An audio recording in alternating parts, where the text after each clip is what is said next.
Hello అందరికీ welcome back to my channel Neha blogs in Kuwait. చూడండి, మనము నెయిల్ ఎక్స్టెన్షన్ అనేది ఎలా అప్లై చేయాలో నేను ఈ వీడియోలో చూపిస్తాను. నెయిల్ ఎక్స్టెన్షన్కి మనకు కావాల్సిన వస్తువులు ఇవన్నీ. తర్వాత నేను బిల్డర్ జెల్ కూడా నేను వీడియో తీసి పోస్ట్ చేస్తాను.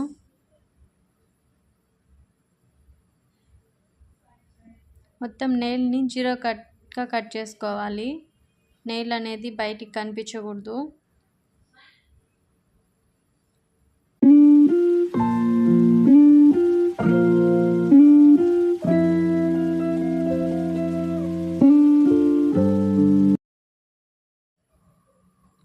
మనం మొత్తం నెయిల్ అంతా క్లీన్ చేసుకున్న తర్వాత మానిక్యూర్ లాగా ఇలా అప్లై చేయాలి. చూడండి, పుషర్తో మొత్తం అంతా క్లీన్ చేసుకోవాలి. తర్వాత క్యూటికల్స్తో మొత్తం క్లీన్ చేసుకోవాలి. క్యూటికల్స్తో క్లీన్ చేసుకున్న తర్వాత మనం బఫర్ అనేది యూజ్ చేయాలి.